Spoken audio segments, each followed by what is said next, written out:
नमस्कार प्यारे बच्चों। आज हम सभी मिलकर के भारतवर्ष की शान, आन और बान, हमारे देश की सुंदरता की जो निशानी है, हमारे देश का जो स्वर्ग है, कश्मीर, हमारा कश्मीर, अपना कश्मीर, उसी स्वर्ग के तुल्य उस कश्मीर की पावन भूमि पर जन्मी लल्लेश्वरी जी के द्वारा रचित इस वाक नामक कविता की सप्रसंग व्याख्या पढ़ेंगे।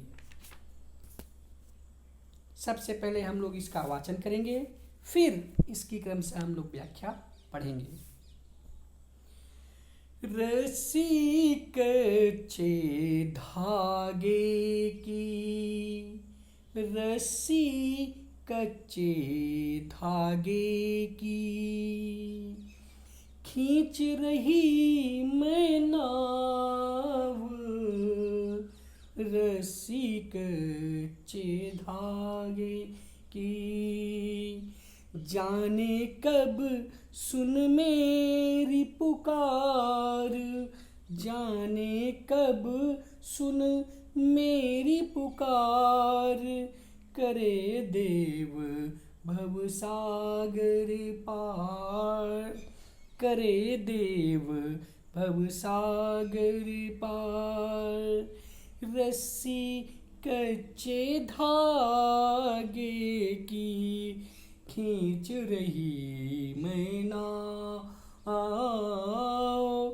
जाने कब सुन मेरी पुकार, करे देव भवसागर पार, पानी टप के कच्चे सकोरे, व्यर्थ प्रयास हो रहे मेरे, पानी टप के कच्चे सकोरे, व्यर्थ प्रयास हो रहे मेरे, जी में उठती रह हुक, जी में उठती रह हुक, घर जाने की चाह घेरे, घर जाने की चाह घेरे, रस्सी कच्चे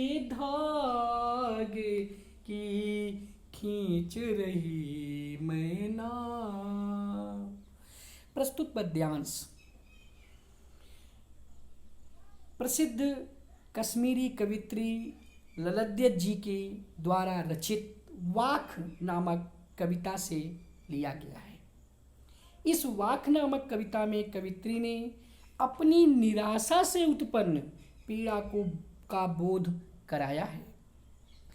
लल्लेश्वरी जी कहती हैं कि रस्सी कच्चे धागे की, खींच रही मैं नाव, कि जो ये मनुष्य का जीवन है, यह मनुष्य का जीवन रस्सी के कच्चे धागे के समान है।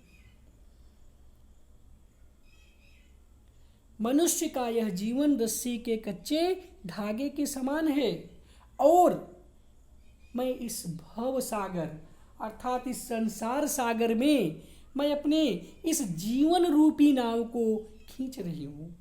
लल्लेश्वरी जी के कहने का तात्पर्य यह है कि जो मनुष्यों, जो हमारा यह जीवन है, यह रस्सी के कच्चे धागे के समान है। जिस तरह से रस्सी का कच्चा धागा नश्वर होता है और वह कब टूट जाए इसका कोई भरोसा नहीं होता है, ठीक उसी प्रकार हमारा जीवन भी है, जो नश्वर है, नाशवान है, जो कभी भी जो है नष्ट हो सकता है। और मैं इस भव सागर में, इस संसार सागर में अपने जीवन रूपी नाव को किसी तरह एन केन प्रकार से अपने इस जीवन रूपी नाव को मैं खींच रही हूँ। जाने कब सुन मेरी पुकार, करे देव देव भव सागर पार, पता नहीं कब मेरे परमात्मा मेरी इस पुकार को सुनेंगे और मुझे इस संसार सागर रूपी समुद्र से पार कर देंगे। मुझे तो ऐसा लग रहा है जैसे मानो कि ईश्वर तक मेरी पुकार पता नहीं कब पहुंचेगी और कब वे मेरी पुकार सुन करके मुझे इस जन्म और मृत्यु के आवागमन के चक्कर से मुक्त करके मुझे अपने परम पद मोक्ष को प्राप्त कराएंगे। पानी टपके कच्चे सकोरे, व्यर्थ हो रहे प्रयास, व्यर्थ हो रहे मेरे प्रयास। लल्लेश्वरी जी कहती हैं कि जिस प्रकार कच्चे सकोरे में यदि पानी को भर दिया जाए तो वह कच्चा सकोरा पानी के भर जाने के कारण वह जल से पिघल जाता है, अर्थात गल जाता है और जल जो है उसके बाहर निकल जाता है। और जो प्रयास कुम्हार के द्वारा किया गया था उस कसोरे को बनाने के लिए उसका प्रयास व्यर्थ हो जाता है। ठीक उसी तरह से मुझे भी ऐसा लग रहा है कि मेरे द्वारा ईश्वर को प्राप्त करने के लिए जो भी प्रयास किए जा रहे हैं वे सारे प्रयास मेरे व्यर्थ हो रहे हैं। जी में उठती रह हुक घर जाने की चाह गिरे। अब तो मेरे मन में, हृदय में, मेरी आत्मा में रह रह करके यही एक आवाज़ उठती है, यही एक पुकार निकलती है कि मुझे पता नहीं कब घर जाने, घर मतलब ईश्वर के चरणों में समर्पित होना ही घर जाना। घर का मतलब यहाँ पर घर से नहीं है, घर का तात्पर्य किससे है? ईश्वर के चरणों में समर्पित होना, अर्थात ईश्वर की शरण में जाना। तो मेरे मन में यह रह रह करके यह आवाज़ निकलती है, यह पुकार उठती है रह रह करके मेरे मन से, मेरी आत्मा से, मेरे हृदय से कि पता नहीं कब वह दिन आएगा जब मैं ईश्वर की शरण में चली जाऊंगी। आइए बेटा जी एक बार हम लोग पुनः इसकी व्याख्या को पढ़ लेते हैं। लल्लेश्वरी कवित्री लल्लेश्वरी जी कहती हैं कि जो मनुष्यों का जीवन है वह रस्सी के कच्चे धागे के समान नाशवान है। जिस प्रकार रस्सी का कच्चा धागा वह कभी भी किसी भी समय वह टूट सकता है, ठीक उसी प्रकार मनुष्य का जीवन है जो कभी भी किसी भी समय वह नष्ट हो सकता है। और ऐसे समय में मैं इस भव सागर से, अर्थात इस संसार सागर रूपी समुद्र में मैं अपने जीवन रूपी नाव को किसी तरह से खींच रही हूँ। पता नहीं कब ईश्वर मेरी आत्मा की आवाज़ को सुनेंगे, मेरी पुकार को सुनेंगे और मुझे इस संसार सागर से पार लगा देंगे। ऐसा लगता है जिस तरह से कुम्हार के द्वारा बनाए गए कच्चे सकोरे में यदि जल की एक बूंद यदि जो है उसे जल से भर दिया जाता है तो वह कच्चा सकोरा पानी के कारण गल जाता है और पानी बाहर बह जाता है।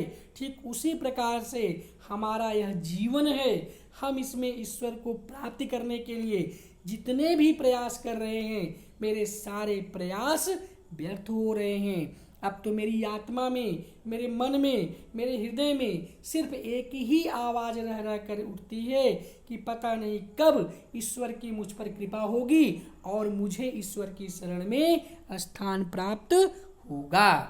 कहने का अर्थात मनुष्य का जीवन कच्ची मिट्टी के घड़े के समान है। जैसे कसोरे में पानी नहीं रुकता वैसे ही कवित्री ने जीवन को माना है। बिना ईश्वर प्रेम की अग्नि में तपे मनुष्य का जीवन खंडित है, अधूरा है। भक्त कवियों के यहाँ सबसे बड़ी सिद्धि भव सागर अर्थात सांसारिक मोह माया से मुक्ति पा जाने में बताया गया है। कहने का तात्पर्य यह है कि यहाँ कवित्री लल्लेश्वरी ने अपने को कच्चे धागे की रस्सी बताकर ईश्वर से यह आस लगाया है कि कभी न कभी उनकी पुकार को सुनकर वह परमात्मा उन्हें शांति और मुक्ति को प्रदान करेंगे। जीवन के साधन रूपी कच्चे धागों से इस संसार रूपी भवसागर में तिरती हुई मनुष्य की जीवन नौका को डूबने से बचाने के लिए एक कुशल माझी की आवश्यकता होती है। कवित्री को यह अखंड विश्वास है कि एक परमात्मा ही उसकी यह आवश्यकता पूरी कर सकते हैं। मनुष्य का मन स्वभावतः संकालु होता है, इसलिए कवित्री कहती हैं कि मुझे घर अर्थात ईश्वर की शरण में जाना है, अतः मेरे मन में वहाँ शीघ्रातिशीघ्र जाने की इच्छा बलवती हो रही है। यहाँ कवित्री ने ईश्वर प्रेम को पाने की अपनी आतुरता को व्यक्त किया है। उनका आशावादी दृष्टिकोण प्रदर्शित हुआ है। कश्मीरी भाषा का यह एक अनुवादित रूप है। वाक काव्य शैली को यहाँ पर अपनाया गया है। भव सागर पार में अनुप्रास अलंकार का प्रयोग किया गया है। रह रह शब्द में पुनरुक्ति प्रकाश अलंकार है। खा खा कर कुछ पाएगा नहीं, खा खा कर कुछ पाएगा नहीं, ना खा कर बनेगा अहंकारी, ना खा कर बनेगा अहंकारी। समखा तभी होगा समभावी, समखा तभी होगा समभावी, खुलेगी सांकल बंद द्वार की, खुलेगी सांकल बंद द्वार की, खा खा कर कुछ पाएगा नहीं। प्रस्तुत पद्यांश में कवित्री ने धार्मिक रूढ़ियों और वाह्याडंबरों से ऊपर उठकर सबको एक समान समझते हुए सबके प्रति समभाव और अहंकार त्याग कर सरलता अपनाने की बात कही है। लल्लेश्वरी जी कहती हैं कि खा खा कर कुछ पाएगा नहीं, कि हे मनुष्यों, तुम्हें यह जो मनुष्य का जीवन मिला है, इस मनुष्य के जीवन में तुम जो है परमात्मा को प्राप्त करने के लिए अपने समय को लगाओ। यदि तुम इस मनुष्य जीवन को प्राप्त करने के बाद भी इस संसार के माया मोह के भ्रम में पड़े रहोगे और ईश्वर को प्राप्त करने के लिए उपाय नहीं करोगे, तो ऐसी स्थिति में तुम जब तुम्हारे हाथ से यह समय निकल जाएगा तब तुम कुछ कर पाओगे नहीं, ना खाकर बनेगा अहंकारी। और यदि तुम ऐसा नहीं करते हो और इस सांसारिक सागर में माया मोह के बंधन में पड़ करके तुम सिर्फ इस भौतिक संसार के सुख साधनों का उपभोग करोगे, तो तुम अहंकारी अर्थात दंभी कहलाओगे। इसलिए सम खा तभी होगा समभावी। इसलिए हे मनुष्यों, तुम सम माने समान रूप से ईश्वर की भक्ति करो, तभी होगा समभावी, तभी तुम्हारे ऊपर ईश्वर की कृपा दृष्टि होगी, खुलेगी सांकल बंद द्वार की। और जो तुम्हारे मन की अज्ञानता, जो तुम्हारे मन में अज्ञानता रूपी सांकल माने जंजीर या कुंडी, जो कुंडी बंद हो गई है, वहाँ ज्ञान का संचार होगा और तुम्हें जो है ईश्वर की प्राप्ति होगी। लल्लेश्वरी जी कहती हैं, खा खा कर कुछ पाएगा नहीं। हे मनुष्यों, तुम्हें जो यह मनुष्य का जीवन मिला है, तुम इस मनुष्य जीवन का सदुपयोग करते हुए ईश्वर को प्राप्ति करने के लिए प्रयास करो, अर्थात तुम ईश्वर की आराधना में अपना सर्वस्व अर्पित कर दो। अतः ऐसा प्रतीत होता है जैसे कुछ प्राप्त नहीं हुआ है।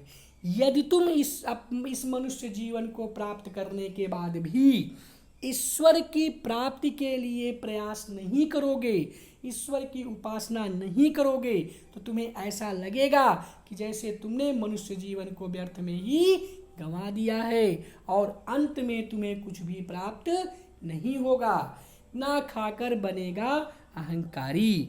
यदि तुम ईश्वर की कृपा और अनुग्रह को नहीं प्राप्त करोगे और जो है इस माया मोह के संसार में फंसे रहोगे, तो तुम अहंकारी कहलाओगे। सम खा, इसलिए तुम इस संसार में ईश्वर की आराधना करो। ईश्वर की कृपा को प्राप्त करने के लिए तुम ईश्वर की आराधना करो, ईश्वर में अपने आप को समर्पित कर दो, तभी होगा संभावी। और जब तुम अपने आप को ईश्वर में समर्पित कर दोगे, तभी तुम्हारे ऊपर ईश्वर की कृपा होगी, ईश्वर की कृपा बनेगी, खुलेगी सांकल बंद द्वार की। और तुम्हारे मन में जो अज्ञान रूपी जो कुंडी बंद है, जो तुम्हारे मन की, जो तुम्हारे मन में अज्ञानता व्याप्त है, इस अज्ञानता रूपी जो सांकल है, जो कुंडी है, या ईश्वर की कृपा जब तुम्हारे ऊपर हो जाएगी, तो ज्ञान रूपी प्रकाश से वह अज्ञान रूपी जो सांकल है, जो कुंडी है, वह भी खुल जाएगी और चारों तरफ जो है ज्ञान का प्रकाश ही प्रकाश हो जाएगा। इस तरह से लल्लेश्वरी जी ने यहाँ पर आत्मा के दरवाजों पर लगी अज्ञान और अहंकार की साकल जो ढीली पड़ गई है, जो है उसे वह मन मस्तिष्क प्रकाश और ऊर्जा से परिपूर्ण हो जाएगा। तो इस तरह से प्यारे बच्चों, आपने यहाँ पर कश्मीरी कवित्री ललित जी के द्वारा रचित वाक्य के प्रथम भाग की व्याख्या पढ़ी और सुनी। और आज के लिए बस इतना ही बेटा जी।